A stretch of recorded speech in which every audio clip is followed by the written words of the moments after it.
एक बार फिर तेरी बारगाहों में झुकते, अपने नकम्मेपन के इकरार करते, अपनी खताओं अपने गुनाहों को मान लेते हैं खुदा, और इस बात की तरह शुक्र करते हैं कि तेरा कलाम मुर्दा रूहों को जिंदगी बख्श सकता है।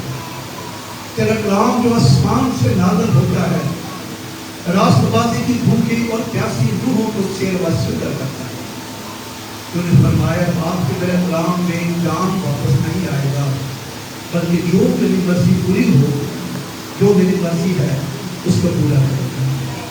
आज खुदा हम एक बार फिर आज इस रोगन होकर आपकी बारगाहों में आते हैं, आपको मुबारक कहते, आपकी खात्मा के लिए किसी आज आपने खुदा करते कलाम के लिए चुना है, आपकी बड़ी बात मान लेते हैं। खुदा तेरा फजल चाहिए, तेरी मदद चाहिए, तेरी बंदी पर तेरी भागरू का बड़ा मस्सा चाहिए। खुदा हम अपने आप को खुदा तेरे कलाम के आगे झुका देते हैं। खुदा अपनी बंदी का जोर बनना, और खुदा आज तेरे खात्मा के वसीले से तेरी बात मर्जी को जाने, हमारी मदद का, हमारी रहनुमाई का सब कुछ आपके बेटे हमारे खुदा यीशु के बाद नाम में मांग लेते हैं।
और जब मुसीबत आए, जब आजमाइश की घड़ी आए और हम उस पे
थे, उनको जब खबर मिली, उनको जब न्यूज मिली कि यीशु जी उठा है, तो क्या एटीट्यूड था उनका?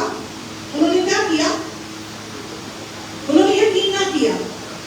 पहले तो वो घबरा गए, डर गए, उन्होंने यकीन ना किया, वो सरप्राइज हो गए। वो क्योंकि मत्ती की इंजील, मरकुस की इंजील 9 बाब उसकी 25 की आयत में लिखा है।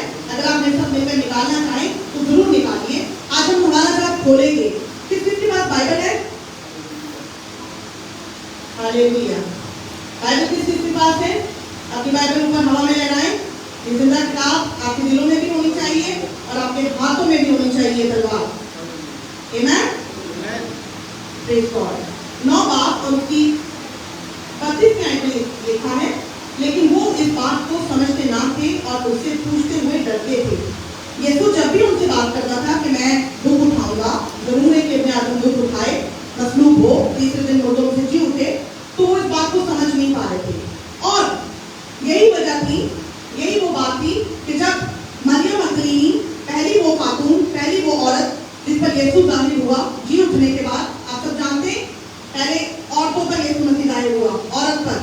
तो जो बहन ये सोचती है कि मैं गुड न्यूज नहीं शेयर कर सकती, मैं खुशखबरी को नहीं फैला सकती क्योंकि ये औरतों का काम नहीं है, तो यीशु मसीह ने उस लानत को, उस एक माइंड सेट को सबसे पहले यहीं पर दूर कर दिया कि एक बेटी, एक माँ, एक औरत भी खुशखबरी सुना सकती है। क्योंकि उस पर भी जब मरियम मगदलीनी ये खबर लेकर शागिर्दों के पास गई, तो कलाम में लिखा है कि उन्होंने कहा, उन्होंने समझा कि कोई कहानी सी सुना रही है, कोई स्टोरी सुना रही है। स्टोरी टेलर्स बन गई।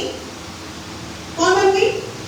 जो कहानी सुनाने वाली लगती थी लोगों को, वो यीशु मसीह की खुशखबरी सुनाने लगी। हालेलुया। तो औरतों के लिए आज भी ये समझा जाता है ये कहानियां घड़ने वाली, कहानियां सुनाने वाली होती हैं। औरतें बहुत बातें बनाती हैं, ऐसे कहा जाता है ना। लेकिन जो औरतें बातें बनाती हैं, जो औरतें कहानियां बनाती हैं, वो ये समझ लें कि आपके पास अगर ये गिफ्ट है बातें करने का, तो इसको एक अपॉर्चुनिटी समझिए कि आपके पास अगर खुदाम ने ये ब्लेसिंग दी है कि आप बात कर सकें, आप बोल सकें, तो उसको खुदाम की खुशखबरी सुनाने के लिए इस्तेमाल करें। तो जो बेटियां अच्छे तरीके से बात कर सकती हैं, वो जरूर इस बात को रिसीव करें कि अब मैं ये जुबान, अब मैं ये हथियार, अब मैं ये बरकत खुदावंद के जलाल के लिए इस्तेमाल करूंगी। आमीन, हालेलुया। आइए तालियां बजा के लिए। जब वो मरियम मगदलीनी जिसमें 7 बदबूएं यीशु ने निकाली थी, वो जब ये काम कर सकती है, खुशखबरी लेकर जा सकती है शागिर्दों के पास, तो आप और मैं भी जा सकते हैं, आप और मैं भी जा सकते हैं। आमीन, हालेलुया। लेकिन कि शागिर्दों ने उनको यकीन ना किया, तो औरतों की बात एक तरफ होगी। फिर अमाउस की राह पर 2 पैरोकारों के ऊपर, यीशु के जो फॉलोअर्स थे, उन पर भी यीशु जाहिर हुआ। जबकि वहां लिखा है लूका की इंजील में कि यीशु जाहिर तो हुआ, लेकिन यीशु ने उनकी आंखें बंद की गई थी, लेकिन उनकी आंखें बंद की गई थी कि उसको ना पहचाने, यानी कि सुपर नेचुरल पावर से, यानी कि खुदा की तरफ से उनकी आंखें बंद की गई थी। तो अक्सर हम ये कहते सोचते होंगे, आप लोग भी सोचते होंगे कि जब यीशु को उन्होंने देखा था चलते फिरते, यीशु उनके साथ रहा, तो जब यीशु जाहिर हुआ तो वो क्यों नहीं पहचान रहे थे यीशु को? मरियम भी पहले उसको क्या समझी थी? बागबान समझी थी, राइट? तो उसकी वजह ये थी, उसको भी हम ये सोच सकते हैं कि शायद वो डिस्टेंस से देख रही हो, क्योंकि अभी सूरज निकला ही था। मरकुस की इंजील में लिखा है कि सूरज अभी निकला ही था, और यूहन्ना की इंजील में लिखा है कि अंधेरा ही था, राइट? यानी कि जैसे शुरू सुबह में एकदम अर्ली मॉर्निंग जब होती है तो किरणें अभी फूट रही होती है ना? और यीशु हो सकता है थोड़ा डिस्टेंस पे हो। तो मरियम मगदलीनी भी जब यीशु को देखती है, जब उस उसे बात समझती है, तो वो नहीं समझ पाई। जब यीशु ने उसको आवाज दी, यीशु ने कहा मरियम, तो वो उसने जवाब दिया और उसने कहा रब्बुनी, ऐ उस्ताद। अब इब्रानी में उसने कहा ऐ उस्ताद, रब्बुनी। आज यीशु आप में से और मुझ में से भी, हम सब में से नाम देकर सबको बुलाता है। यीशु आज आपको भी आवाज दे रहा है, जैसे यीशु ने मरियम को कहा मरियम, यीशु ने उससे कहा मरियम तू क्यों रोती है, किसको ढूंढती है? और मरियम ने रिस्पॉन्ड किया। क्या आप आज उनके सवाल का जवाब देंगे? वो आपको भी आवाज दे रहा है, वो आपको भी नाम लेकर पुकार रहा है। क्या आप उसको जवाब देंगे या आप इग्नोर कर देंगे? क्या आप उसके सवाल को सुनेंगे या अनसुनी कर देंगे? क्योंकि वो लोग समझते कोई भूत है, ऐसे ही है ना, लिखा है कलाम में लिखा है, अगर कोई आपके साथ सो रहा है तो उसको उठा दे। तरीका पता है आप सब लोगों को कैसे उठा रहे हैं? तरीका याद है? उठा दे। मुझे नजर आ रहे लोग सोते हुए। यीशु जी उठाए, हमने भी जिंदगी में कलाम को सुनना है। Hallelujah, hallelujah. इसलिए शोर डालना जरूरी होता है। आमीन। तो मरियम यहाँ पर यीशु को बागबान समझी, पर यीशु ने जब उसे पुकारा, उसे कहा कि मरियम, यीशु आज आपको भी पुकारता है। क्या आप जवाब देंगे? बोले जवाब देंगे? जब यीशु आपको कहीं पर किसी के थ्रू भी, किसी खादिम के थ्रू, किसी भी आवाज के थ्रू आपको बुलाएगा, क्या आप आंसर देंगे? यस, मैं तैयार हूँ। हाँ, तैयार है? देंगे जवाब? हालेलुया। मरियम जो यीशु की माँ थी, हाँ, उसने जवाब दिया था। उसने जवाब दिया था, मेरे लिए तेरे कॉल पे मुआफिक हूँ, मैं खुदावंद की बंदी हूँ। आमीन। जो खुदा के लोग होते हैं वो रिस्पॉन्ड करते हैं, चाहे इस रिश्ते को लेकर खौफ जितना भी आता है, लेकिन वो रिस्पॉन्स करते हैं, वो चुप नहीं बैठते। खुदावंद की आग जब अंदर लगी होती है तो यर्मिया कहता है कि मैं चाह कर भी खामोश नहीं बैठ सकता, बेशक जुल्म बहुत है, लेकिन जो अंदर मेरे अंदर एक बर्निंग है, अंदर आग लगी हुई है, कलाम जो मेरे अंदर है, वो मुझे मजबूर करता है कि मैं बोलूं, बयान करूं। वही जोश, वही बलबला, वही पैशन आज आपके मेरे अंदर भी होना चाहिए कि यीशु जब पुकारे, यीशु जब बुलाए तो हम तैयार हों और हम जवाब देने वाले हों। आमीन। क्योंकि हम कौन लोग हैं? हम जिंदा लोग हैं, क्योंकि जिंदा लोग ही खुदावंद की प्रस्तुति कर सकते हैं। मुर्दे सताइश नहीं कर सकते उसकी, जिंदगी में ही हम उसकी सताइश कर सकते हैं। आमीन, हालेलुया। तो औरतों का भी यकीन नहीं किया गया, मरियम अतीनी और बहनों ने भी बताया। हाँ, और भी औरतें थी उसका जो गई थी उस वक्त कब्र पर खुशबूदार चीजें लेकर, मोल लेकर, खरीद कर कि उसको ऑनर करेंगे। वो खुशबूदार चीजें उसके ऊपर उसको लगाना, उसको अनाइन करना, उसका मकसद यीशु की लाश को प्रिजर्व करना नहीं था कि उसको ज़्यादा देर तक प्रिजर्व किया जा सके, उसको रखा जा सके, बल्कि वो इज्जत देना था, वो ऑनर देना था यीशु को, वो उसकी शान के लिए। पीछे भी जब देखें तो वो इज्जत जो डाला गया उसकी इज्जत के लिए था, कि वो इस लायक था, वो इस रिस्पेक्ट के लायक था कि उसके ऊपर खुशबू डाली जाए। आमीन। तो ये औरतें भी कीमती खुशबूदार चीजें खरीद कर, जबकि यीशु मर चुका है, उनको पता है, राइट, और वो वहां जाती हैं और कब्र पर वो जाती हैं और यीशु वहां पर नहीं है, कब्र के अंदर पत्थर लुढ़का हुआ है। एक डिवाइन सुपरनैचुरल सोर्स ने, रिश्ते ने और खुदा ने खुद वो पत्थर उठाया है, किसी इंसान ने नहीं उठाया था। वो सोच रही होंगी रास्ते में कि ये पत्थर कौन हटाएगा हमारे लिए, हम कैसे अंदर जाएंगे। आमीन। लेकिन खुदा रास्ते में बात करता है, खुदा रास्ते को होता है। उनको तो पता भी नहीं होगा कि हम जाएंगे तो वहाँ यीशु नहीं होगा, और फिर मरियम अतीनी को तो ये पता भी नहीं होगा कि यीशु जी उठा, मुझे मिलेगा और मुझसे बात करेगा, सबसे पहले मुझे मिलेगा। हालेलुया। तो यीशु आपसे भी मुलाकात कर सकता है, वो मिलना चाहता है। आमीन, हालेलुया। तो औरतों के मैसेज को भी उन्होंने रिसीव नहीं किया, शागिर्दों ने, जब उनके पास खबर पहुंचाई गई। और जो अमाउस की राह पर जो दो पैरोकार मिले थे, जिनके साथ जब यीशु ने रोटी तोड़ी और उनको देने लगा, तब उनके याद आया, ओहो, ये तो यीशु है जिसने बरकत दी थी रोटी को, और रोटी मल्टीप्लाई हो गई थी, और कितनों ने, हजारों ने खाई थी, 5000 मर गए थे। 2 दफा ये मौका हुआ, एक दफा 4000, फिर 12 टोकरे बचे, फिर 7 टोकरे एक दफा बचे, राइट। तो वो पहचान गए, तब वो पहचाने। पहले उनकी आंखें बंद की गई, लेकिन बाद में उनकी आंखें खुली जब उन्होंने देखा कि ये रोटी तोड़ने वाला तो कोई और नहीं बल्कि मेरा और आपका मसीहा यीशु मसीह नासरी। आइए तालियां बजाइए। तो लिखा है कलाम में, लूका की इंजील में, अगर आप अमाउस की राह की सारा देखना चाहें, ये 2 पैरोकार जो यीशु के थे, तो इनके बारे में लिखा है कि ये लोग जब यीशु को मिल लिए, उन्होंने देख लिया यीशु को कि वो जी उठा है, तो उन्होंने जल्दी की जल्दी की, और वो जल्दी करके कहाँ गए, क्योंकि वो कहाँ थे, अमाउस में थे, लेकिन वो कहाँ गए, यरूशलेम को गए और शागिर्दों के पास गए, और शागिर्द सारे क्या कर रहे थे, इकट्ठे बैठे हुए। आज शागिर्द बिखरे बिखरे, खुदाम करूं घटा करता है ना, खुदाम जब होता है, खुदाम जब जिंदगी में होता है तो वो जुलाई वाली रात का बच्चे इकट्ठा करता है ना, ऐसे करें, इकट्ठा करता है, इकट्ठा करता है,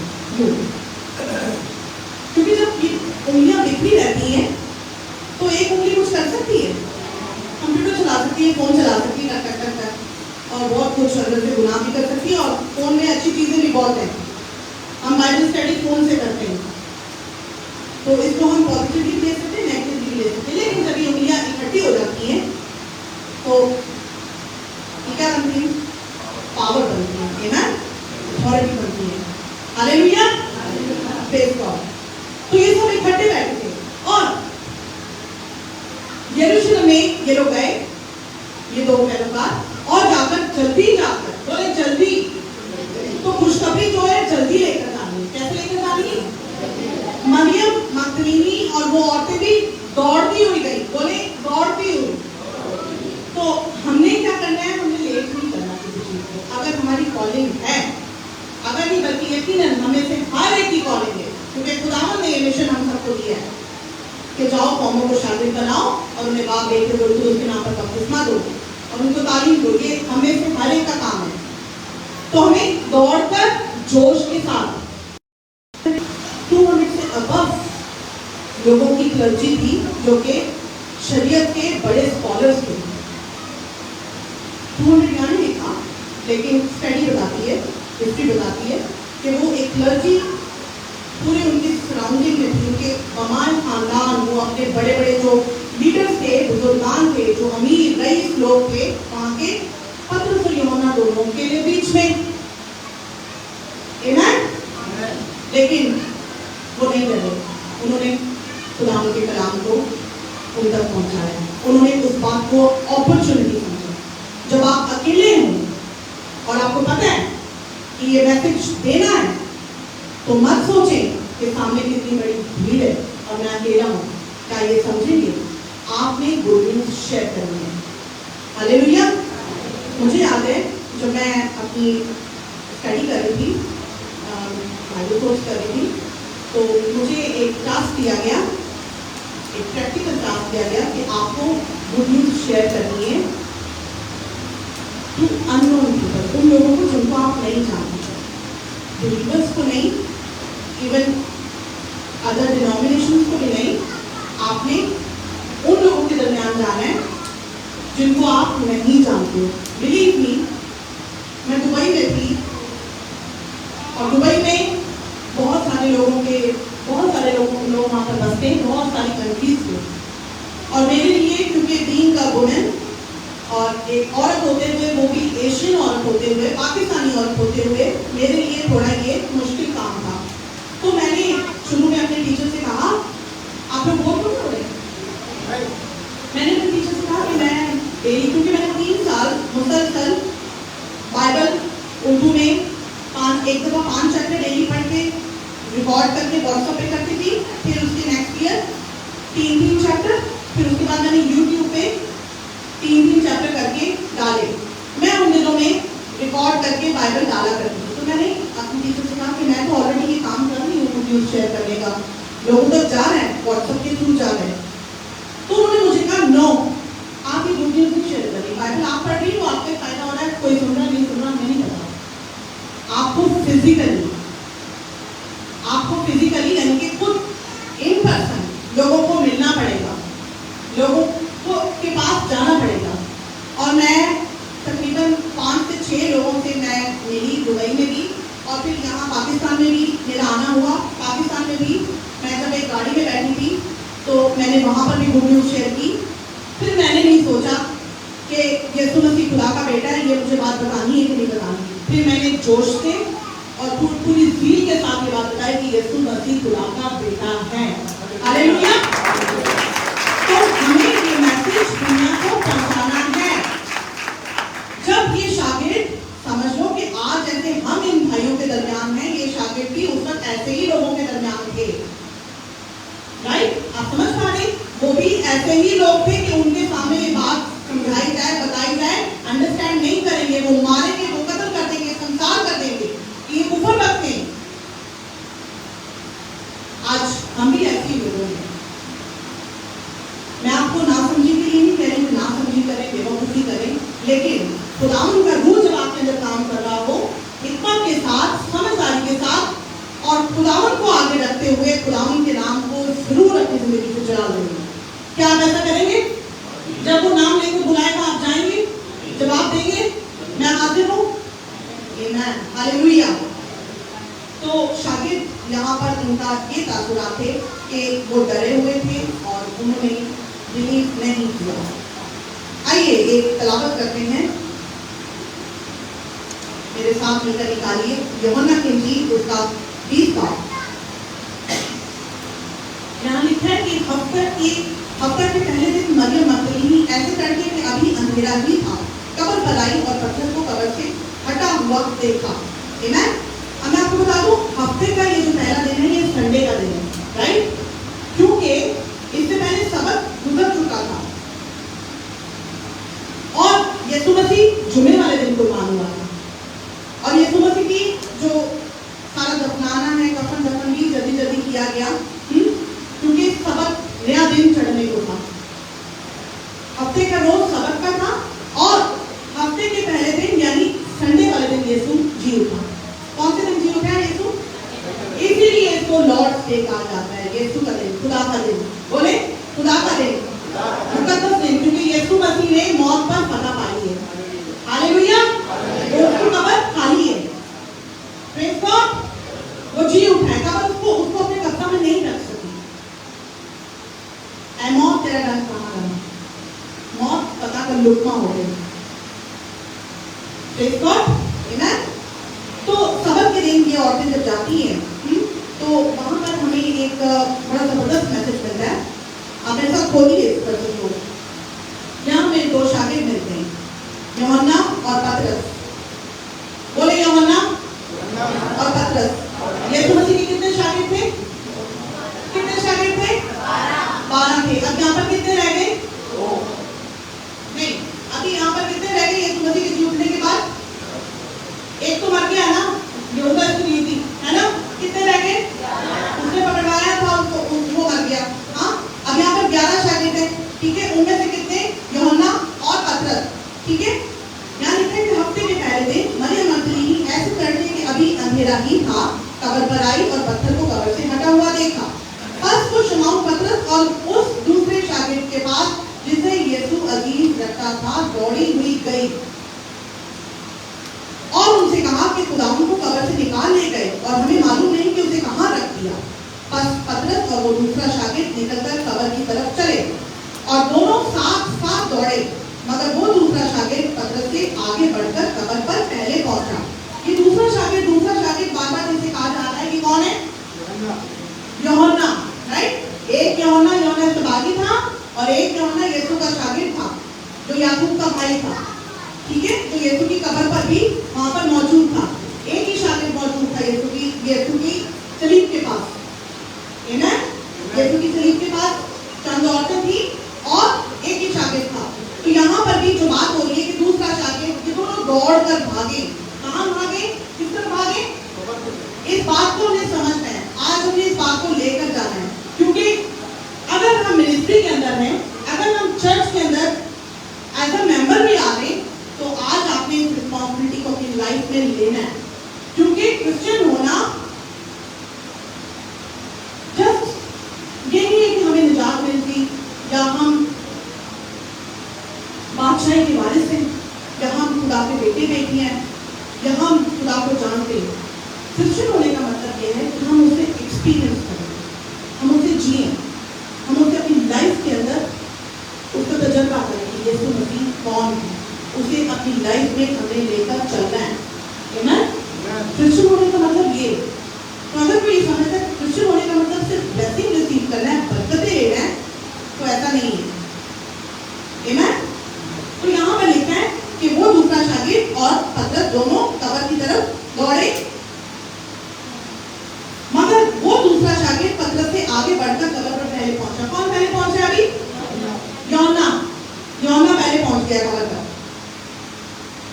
झुककर नजर की और सूती कपड़े पड़े हुए देखे, मगर अंदर ना गया। शमौन पतरस उसके पीछे पीछे पहुंचा और उसने कब्र के अंदर जाकर देखा कि सूती कपड़े पड़े।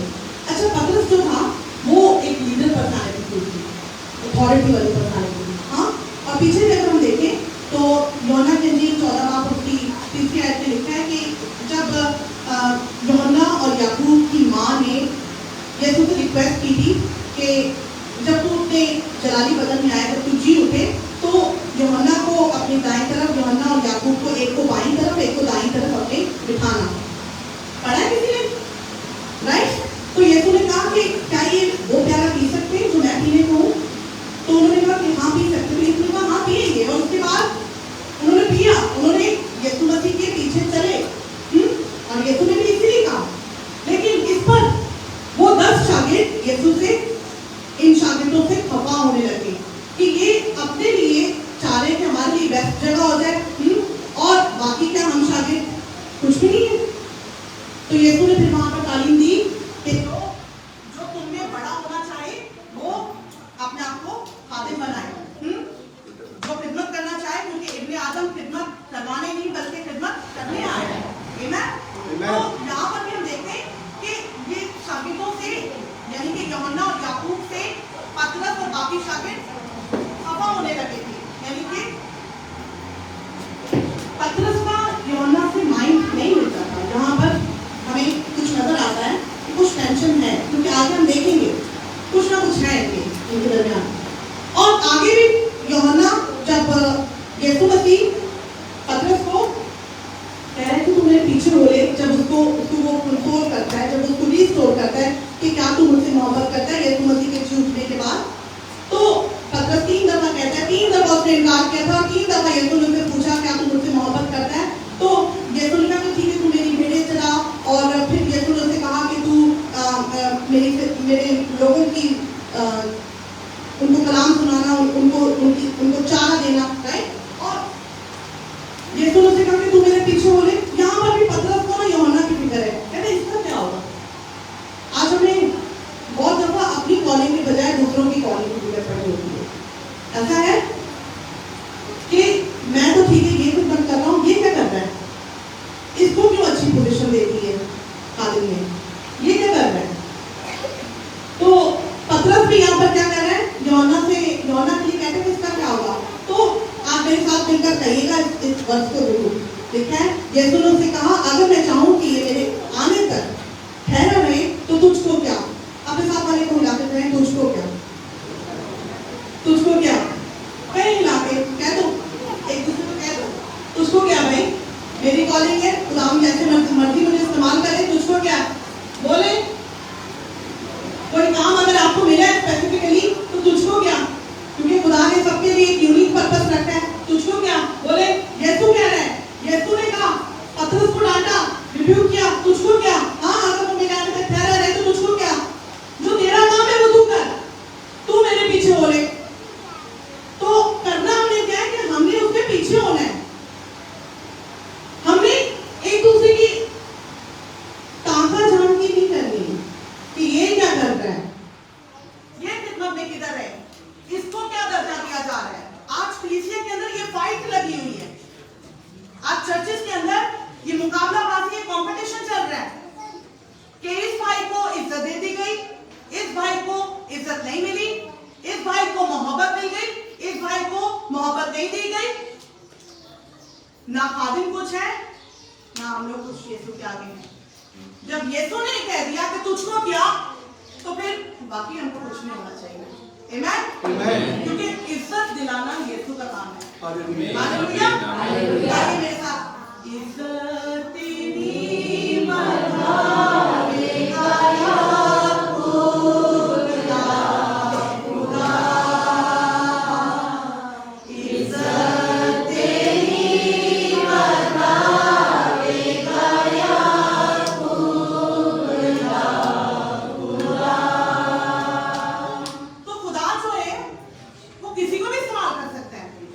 ये यूहन्ना जो है बहुत सटल था, बहुत नीक पर्सनालिटी था, लेकिन ये यूहन्ना ही था जिस पर मुकाशवा उतरा, ये यूहन्ना ही था जिसने सबसे ज्यादा मोहब्बत को एक्सप्लेन किया। यूहन्ना का पहला खत, दूसरा खत, तीसरा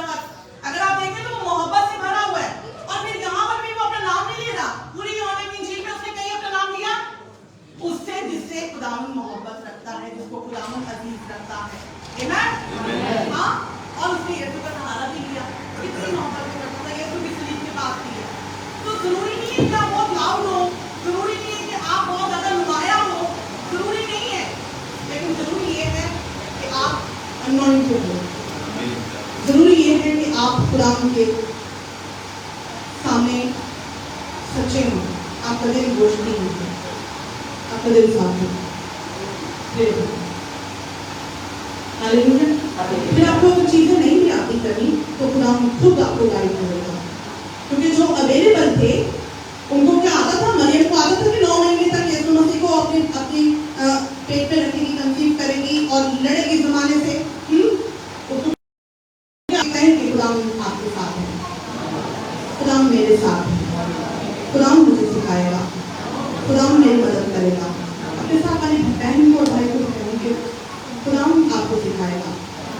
आप फिक्र मत करें, आप मत डरें कि अभी नेक्स्ट स्टेप क्या करना है। हो सकता है कि आप में से कई बहन भाई सामने आकर कुछ ना कर रहे हो सकता है कि आप अपनी पर्सनल लाइफ में भी, अपने घरों में भी हम खिदमतें करते हैं। जरूरी नहीं है कि हम खिदमत सिर्फ कलाम के थ्रू कर रहे हैं। जब कलाम हमारे अंदर है तो हम अपने घरों के अंदर भी खिदमत गुजार हैं। आपका वहां पर क्या एटीट्यूड है, वहां पर क्या रवैया है। तो ये दो शागिर्द यहाँ पर दिखते हैं। तो यहाँ पर हम देखते हैं कि ये दोनों दौड़ते हुए गए हैं, वहां पर इनको कफन दफन मिला है और वो रुमाल जो उसके सर से बंधा हुआ था, ये बताया मैंने, यहाँ पर लिखा है कि पहुंच गया यूहन्ना पहले, लेकिन वो अंदर नहीं गया। तो क्यों नहीं गया अंदर, कोई बताएगा? कोई बताएगा क्यों नहीं गया? मुझे ऐसा लगता है कि उसको ऑनर कर रहा था, वो पतरस को इज्जत दे रहा था क्योंकि पतरस बड़ा था, ऐसे ही है ना। वो उसको ऑनर कर रहा था, इज्जत दे रहा था कि पहुंच तो गया हूँ, दौड़े हम दोनों ही हैं, लेकिन पहले पतरस जाएगा, पहले पतरस अंदर देखेगा जाके। और लिखा है कि और वो रुमाल जो उसके सर से बना हुआ था सूती कपड़ों के साथ नहीं बल्कि लिपटा हुआ एक जगह अलग पड़ा है। इस पर दूसरा शागिर्द भी जो पहले कबर पर आया था अंदर गया, यानी यूहन्ना, और उसने देखकर यकीन किया क्योंकि वो अब तक उस नविश्ता को ना जानते थे जिसके मुताबिक उसका मोटो में से जी उठना जरूर था। बस ये शागिर्द अपने घर को वापस गए। मेरे साथ मिलकर कहिए, बस ये शागिर्द अपने घर को वापस गए। बताएं दूसरे को, बस ये शागिर्द अपने घर को वापस गए। इस पॉइंट को आपने अंडरस्टैंड करना है। एक तो आपने कहा बस ये शागिर्द अपने घर को वापस गए। इतना बड़ा माजरा हो गया और ये लोग अपने घर चले गए। ये तो छोटी बात हुई है, यीशु मिली छोटी बात थी। उनका उस्ताद जो उनके साथ 3.5 साल तक खिदमत करता रहा, मुर्दों को जिंदा करता रहा, लाजर उनके सामने जिंदा हुआ है, याईर की बेटी, उस बेवा का बेटा, तो कितने लोगों को उसने बदला, कितने लोगों को उसने तालीम दी, कितने मौजे लिखा है यूहन्ना की इंजील में लिखा है कि अगर लिखे जाते तो गुंजाइश ना रहती, पता नहीं कितने मौजे किए होंगे यीशु ने। तो ये लोग कितने इजीली उन्होंने ली है इस बड़ी बात को, नो डिस्कशन, कोई बात ही नहीं है। टेंशन नजर आई है दोनों में? टेंशन क्या है? राइट, ईगो, ये दोनों आपस में कहीं ना कहीं वो टेंशन है जो अभी हमने पीछे डिस्कस की। खफा थे, राइट, पतरस, और आगे भी हम देखते हैं कि इसका क्या होगा, है ना? समझ आई ना बात की? लेकिन ये दोनों जब यूहन्ना का नज़ूल हुआ तो जोरदार तालियां बजाइएगा। ये दोनों वो पहले शागिर्द थे जिन्होंने पहला मौजज़ा बाइबल मुकद्दस में हम देखते हैं, अमाल की किताब में जब यूहन्ना का नज़ूल हुआ तो वो अंधा फकीर जो खूबसूरत के दरवाजे पर बैठा करता था और डेली उसको लाया जाता था, ये दोनों वो पहले थे जिन्होंने उस लंगड़े को, उस अंधे को बहाल किया। ये तो नाम है, वो लंगड़ा था, राइट? खोलिए कलाम से देखेंगे अमाल 3 बार। यही दोनों को एक लंगड़े भिखारी को शिफा दी जाती है खूबसूरत के दरवाजे पर। पतरस और यूहन्ना दुआ के वक्त यानी 30 पहर हैकल को जा रहे थे और लोग एक जन्म के लंगड़े को ला रहे थे जिसको हर रोज हैकल के उस दरवाजे पर बिठा देते थे जो खूबसूरत कहलाता है, ताकि हैकल में जाने वालों से भीख मांगे। और लिखा है कि जब पतरस से उसने तवक्को की कि कुछ देगा, तो पतरस ने कहा कि सोना चांदी तो मेरे पास है नहीं, पर जो है वो मैं तुझे दे देता हूँ। उसके पास क्या था? पतरस के पास सोना चांदी नहीं था, क्या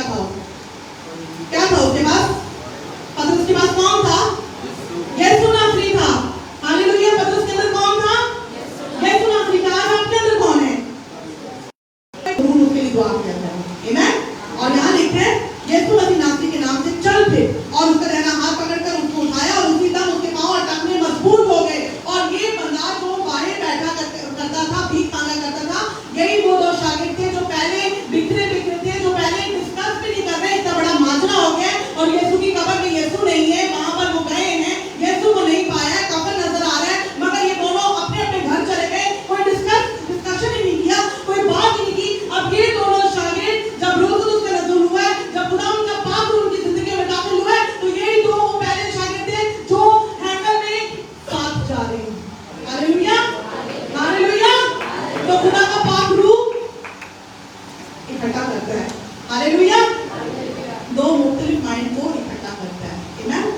तो बहुत दफा ऐसा होता है कि हम भी बड़े बड़े मामला पे चुप्पी लगा लेते हैं, हम डिस्कस ही नहीं करते, हम कहते छोड़ो, इसके साथ मेरा माइंड नहीं मिलता, इसके साथ मैं नहीं फोकस कर सकता, ये कोई बकरा ही है,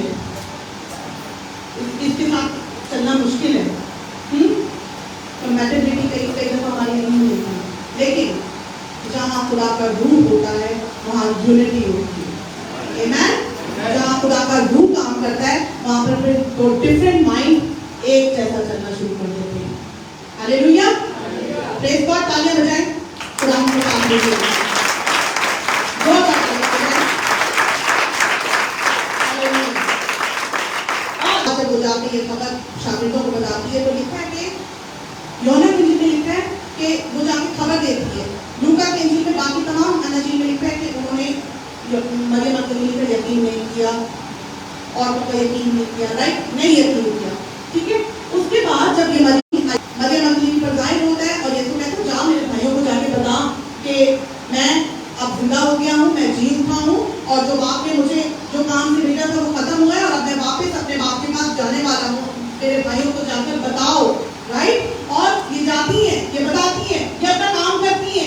हमें अपना काम करना है, चाहे सामने कितनी भी बड़ी पावर हो, चाहे सामने कोई यकीन करे या ना करे, हमें अपना काम करना है। बोले भाई आपने अपना काम करना है, आप किए जाओ। कई दफा हम दिल बर्दाश्त हो जाते हैं, हम कहते हैं कि नहीं मैं नहीं कर सकता, मुझे नहीं करना, ऐसे माहौल में मैं नहीं चल सकता आगे, और पीछे हट जाते हैं। तो हल पर हाथ रख के पीछे मुड़ के नहीं देखना। आमीन। जब फिर में आ गए तो चलते जाए, क्योंकि यीशु की सफाई आगे देखते हैं, पीछे मुड़कर नहीं देखते। सिपाही हमेशा आगे देखते हैं, उनको कहा जाता है पीछे मुड़ के नहीं देखना, ऐसे सिपाही हमेशा आगे बढ़ते रहते हैं। और इसी तरह जो मैराथन में जो लोग दौड़ते हैं वो भी आगे, बस फोकस उनका आगे होता है। तो हमारा निशान कौन है? हमारा निशान सलीब है, हमें भी यीशु को लगते रहना है। हालेलुया, हमें इस निशान की तरफ दौड़ते रहना है और उस इनाम की ख्वाहिश करनी है जो इस सलीब से हमें मिलेगा। आमीन, हालेलुया, प्रेज़ गॉड। और यहाँ लिखा है फिर उसी दिन जो हफ्ते का पहला दिन था, शाम के वक्त जब वहाँ के दरवाजे बंद थे, यीशु उनके बीच में आके खड़ा हो गया और आकर उसने एक मैसेज दिया, उसने कहा तुम्हारी सलामती हो। आज यीशु आपसे भी कह रहा है आपकी सलामती हो। यीशु जब भी आता है तो कहता है सलामती हो। यीशु यहाँ पर अनाजील में जितनी दफा दिखा आया शागिर्दों के दरमियान, तो लोगों को चीरता हुआ आ गया, क्योंकि जलाली बदन था। एक बात याद रखिएगा, यीशु बदन के साथ चीर रहा था, इसलिए उसने तोमा को जब दिखाया उसने कहा हाथ मार के देख तस्वीर में, हाँ ये वही है, हाँ मेरे हाथों को देख, यहाँ पर कील जड़े गए थे, क्योंकि वो लोग उसको भूत समझ रहे थे, शायद स्पिरिट है जो बीमारों में से गुजर के आगे, क्योंकि वो अंदर बैठे हुए थे। लेकिन यीशु ने कहा कि रूह के हड्डी और गोश्त नहीं होते। यीशु ने उनके साथ खाया भी, यीशु ने उनके साथ टाइम स्पेंड किया ताकि वो रिस्टोर हो। दूसरी बात में तो हम वक्त गुजारने के लिए बिल्कुल रेडी होते हैं। क्या खुदावंद के साथ वक्त गुजारने को तैयार है? हाँ, 5-10 मिनट की भी दुआ से हम लोग बोर हो जाते हैं, थक जाते हैं, मुंह बनाने लगते हैं, लंबी दुआ करते हैं, चोटी नहीं कर रहे हैं ना, लंबा कलाम आगे समझता नहीं, सीधा सीधा कलाम है, कहते हैं ऐसे। वो नहीं कहता उनके लिए तालियां, बाजी के लिए तालियां। तो अगर कोई मूवी लगी हो, अगर कोई इंटरेस्टिंग सी मूवी लगी हुई हो और जबरदस्त सीन चल रहा हो प्लानिंग का, तो उसको एंड कर देती है।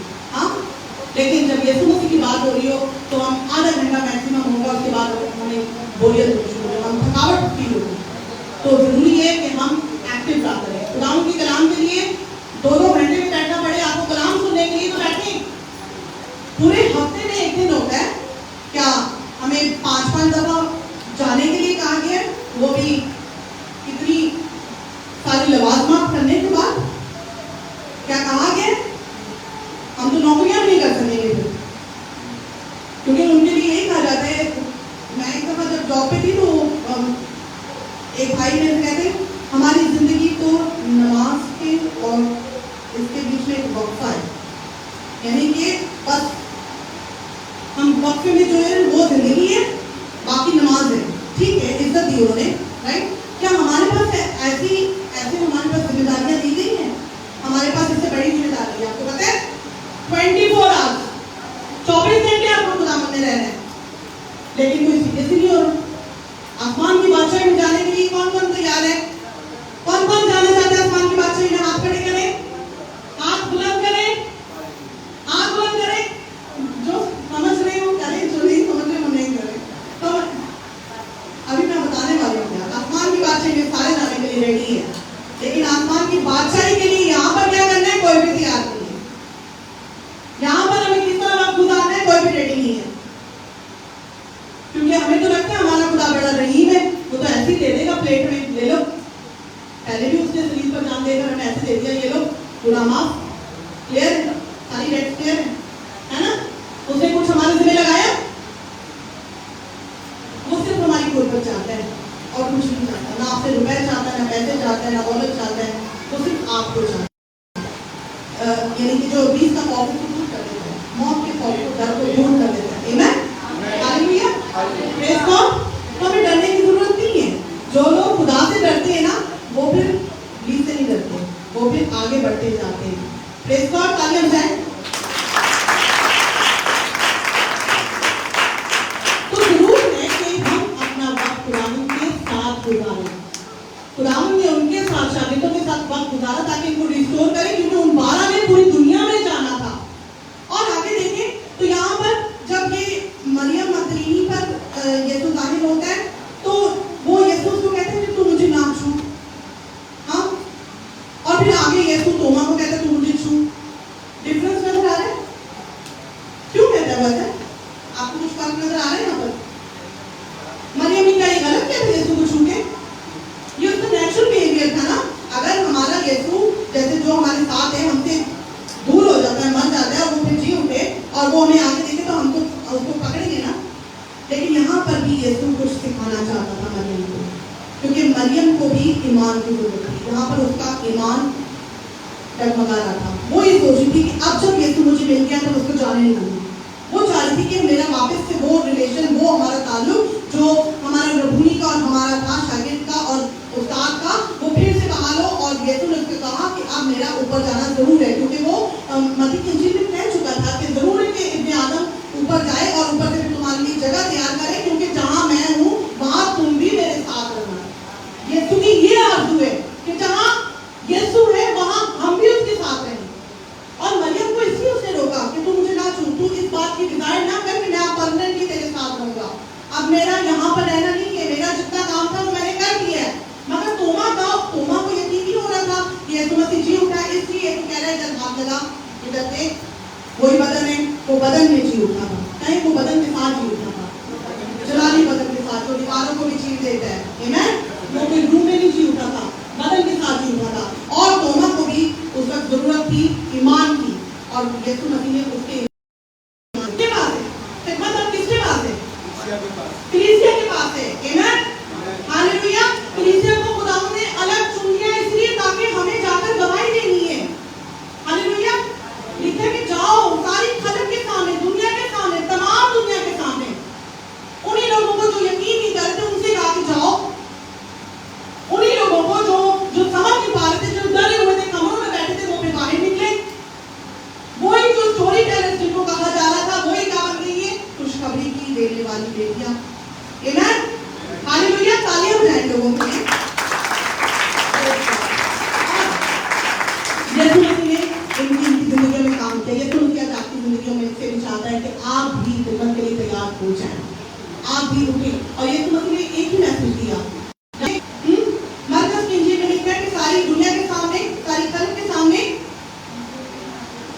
इंजील की मुनादी करो, उन्हें बताओ कि यीशु मसीह मैं हूँ जो जी उठा हूँ, जिसने मौत पर पता पाई है। और लूका की इंजील में लिखा है और मत ये चारों अंजील में लिखा है गुड न्यूज़ शेयर करने के लिए कि तुम मेरे गवाह ठहरोगे।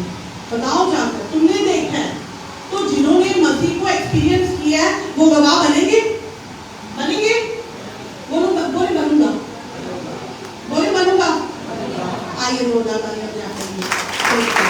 तो मैसेज यही है कि यीशु मसीह ने आज मैसेज ये दिया आज आपके लिए और मेरे लिए भी, पर जाओ कौमों को शागिर्द बनाओ और उन्हें बाप बेटे और बपतिस्मा नहीं लिया अभी तक, पानी का बपतिस्मा। अपने हाथ बुलंद करें यहाँ पे सब, पानी का अपने कदमों पर खड़े होकर मेरे पास में जाके कादिर मास्टर अजराया कि वो भी यहाँ आए और जिन भाइयों ने और बहनों ने अभी तक पानी का बपतिस्मा नहीं लिया वो जरूर अपने आप को खुदा के आगे पेश करें और इस हुक्म को पूरा करें जो खुदा ने दी है। कोई इंसान ने नहीं दिया, यीशु मसीह ने भी खुद भी बपतिस्मा लिया और वो आया। ईमान लाना